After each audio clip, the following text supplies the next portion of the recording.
Good morning. Welcome to Peace Out. I just had the true test of faith, and I had to test my peace out ability because when I picked up my earbuds, I'm all ready to go live. They were a tangled mess, and I hadn't used them since yesterday's morning. So tell me what's up with that. So I'm trying to hurry to get on by 8, which I didn't make it obviously, and that's okay, right? And then my earbuds are just, I need to go with some wireless probably, but I don't know. My speaker on my phone's not, new world problems, right? Or old world problems. First world problems, is that what it's called? Yeah, I'm old. I don't have to know. Anyway, I hope you're having a great morning. I hope your morning's going a little smoother than mine is. And then my day went yesterday. Yesterday got all messed up. But you know what? There's always good that comes out of it. That's the coolest thing. God doesn't just, He doesn't say, well, let me know when you get back. Let me know when you get through it.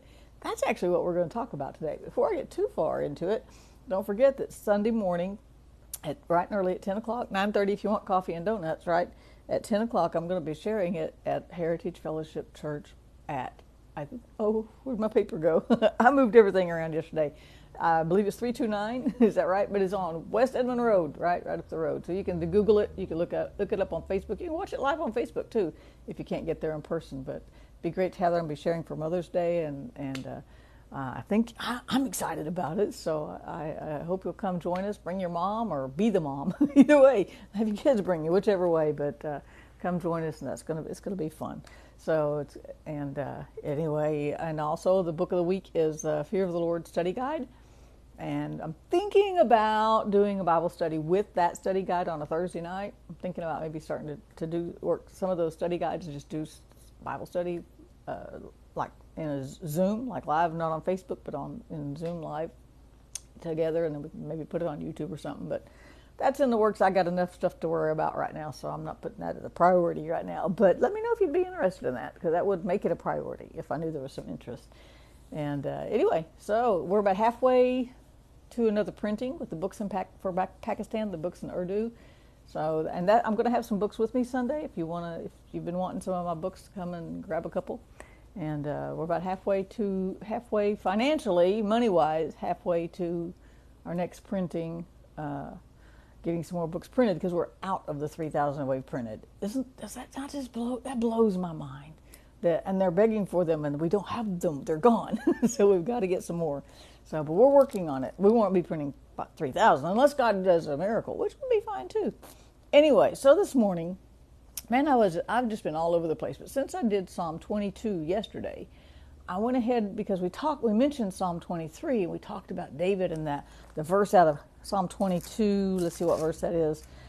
21, where he says, "Snatch me from the lion's jaws," and we talked about David knowing that it was.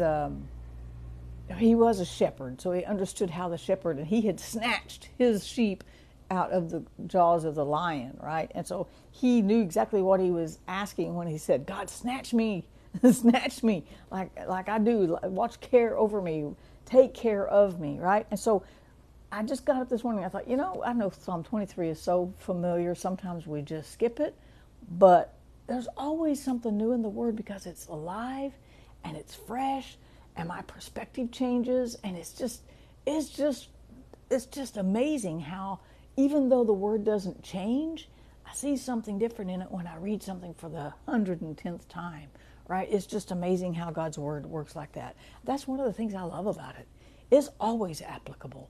It's always fresh. It's always something, there's always something to refresh the soul, to feed the soul, to comfort the soul, to strengthen the soul, right? That part of us that makes us alive, that keeps this body alive and functioning, right?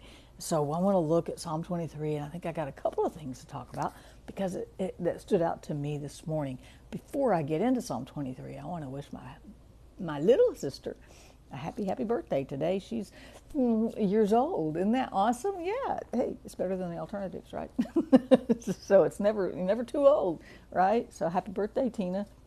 Anyway, so Psalm 23 says this: "The Lord is my shepherd." And you could probably say it because we memorized this as a kid, right? Even people who aren't Christians know Psalm 23, right? We say it at funerals. We say it when we get worried. It's real common, but it's not a downer psalm, right? David is declaring, God is my shepherd. And he knew exactly what that meant. See, we go, oh, the Lord is my shepherd. That's wonderful. But we don't understand that David was a shepherd. And so when he said, the Lord is my shepherd, he's going, just like I watch over my sheep, God is watching over my soul. And he understood the care, the concern, the protection, all the things that went into shepherding. He understood that phrase. We don't get it because we don't shepherd sheep, right? We're not out there in the backwoods watching over our sheep, protecting them from bears and lions and tigers, oh my, right? We're not out there making sure we can take them to where they can have water, take them to the right grazing patches. See, there's a lot that goes into shepherding. We just think, oh, he's a shepherd. He sits in the back, he plays the harp. And he did do that, right? But he took care of his sheep, and so he understood that when he said, it was almost like, think about him just realizing, oh, God's my shepherd. God does this for my soul. What I'm doing for my sheep, God's doing for me, isn't it? Yeah, it's amazing, right? So when he said, the Lord is my shepherd, he understood that, right? The Lord is my shepherd. I have everything I need. I'm in the New Living, by the way. I have everything I need because he, as a shepherd, David, was providing everything his sheep needed, right? So he knew that the way he took care of his sheep, God was going to take care of him. He said, he lets me rest in green meadows. He leads me beside peaceful streams. He renews my strength. He knows, in other words, when it's time to rest, when it's time to eat, when it's time to sleep, when it's time to travel, when it's time to exercise, when it's time to go get a drink. He guides me along the right paths, bringing honor to his name. Even when I walk through the valley of death, and this also says it could be the darkest valley. We've all had a few of those, right? I will not be afraid, for you are close beside me. Your rod and your staff, they protect and comfort me. You prepare a feast for me in the presence of my enemies. You welcome me as a guest, anointing my head with oil. You're welcomed in God's presence. That's a lot right there. My cup overflows with blessings. Surely your goodness and unfailing love will pursue me all the days of my life, and I will live in the house of the Lord forever. Now, as I started reading this, I thought, there's a lot in these 6 verses. And I said, you know what? It started with peace. It started with peace. You lead me beside peaceful streams. See, if I understand right, a sheep will not, they won't drink if the water is running too rapidly. Because if they fall in, they got all that wool. They can't swim, I guess. That's just a guess. But I have heard that they don't drink out of a running, it can be smooth. It has to be a peaceful stream. It can be a stream. It wants to be fresh water, but they won't drink out of it comfortably if it's a bubbling brook or it's a running river. It has to be a peaceful river. So right there, God takes us to a place of peace. There's the first P. I called this 4 P's in a pod. There's P number 1, peace. There's always peace in God. He gave peace so long ago. Right? Even before Jesus told us he was leaving it here in John 14:27, God gave peace, right? Then the second one, if we go down to verse 4, it says, when I walk through the valley of death, I won't be afraid because you're close beside me. You know what? And so that's the second P, is his presence. We have God's peace.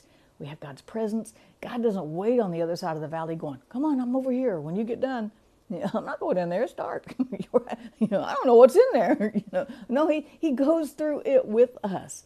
We have his presence no matter what we go through, whether the day is wonderfully smooth and beautiful, like I've had a few of recently, or it gets troubled and all tripped up and all fuddled, right?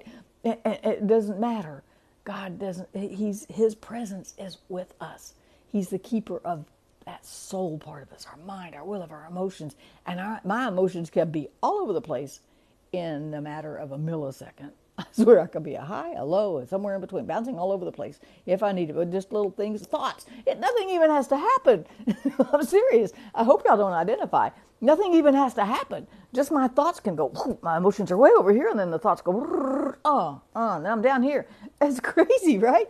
But God's presence is with me no matter what. He doesn't ever wait for us on the other side. He doesn't ever say, call me when you get done. He doesn't say, I don't do valleys. I don't do dark alleys. I don't do His presence is with us, whether our day is beautiful and perfect or all messed up. He's with us. So we have his peace no matter what. We have his presence no matter what. Then the rest, verse 4 says, your rod and your staff protect and comfort. That's important because protect, we talked yesterday about the warrior that the shepherd has to be, that David was. He went and took his, you're not taking my sheep today. And God has that same tenacity towards us. You're my sheep. I'm protecting you. I'm going to protect you. I'm going to protect your soul from destruction no matter what you walk through in life. Does that not, just that thought blows my mind, right? Okay, so we got protection, we got his peace, we got his presence, we got his protection, and then he says, you prepare a feast for me right in the presence of my enemies, and that is his provision. So that's 4 P's that we have out of this. Just 4, peace, his presence, his protection, and his provision. Isn't that just covers a little bit of everything, right? It just covers a little bit of everything. We can go through this day knowing that God is with us in it. Nothing is off limits.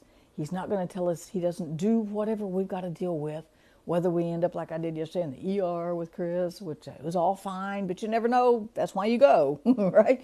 He didn't stay home and go, well, I'll be here when you get back. All right, just let me know. No, he goes with us through anything and everything. The day that when I lived that 3 weeks in the ICU waiting room, he was there with me. He didn't say, I don't do ICU. No. I don't do trauma centers. No, he's with us. He's with us in the nursing home. He's with us in the hospital. He's with us in the church. He's with us in the store. He's with us in our homes. God is just with us, and it's by choice because he wants to be. Does that not just blow your mind? A lot of times people don't want to see my life because there's pain. That we want to see the good stuff, but we don't want to see the pain stuff when somebody else is suffering. I've got 2 friends burying family members just in the next few days. And that's hard. It's hard to walk through with them, right? But God doesn't say that's too painful for me. That's too grievous for me. That's too hard for me. That's too easy for me. He just says, hey, I'm with. Period. No matter what. I love that about God. And we have his provision. He's not going to leave us high and dry. He's provided peace. He's provided mercy. He's provided grace. He's provided salvation. He provided righteousness. He provided, man, that could be a long list, right?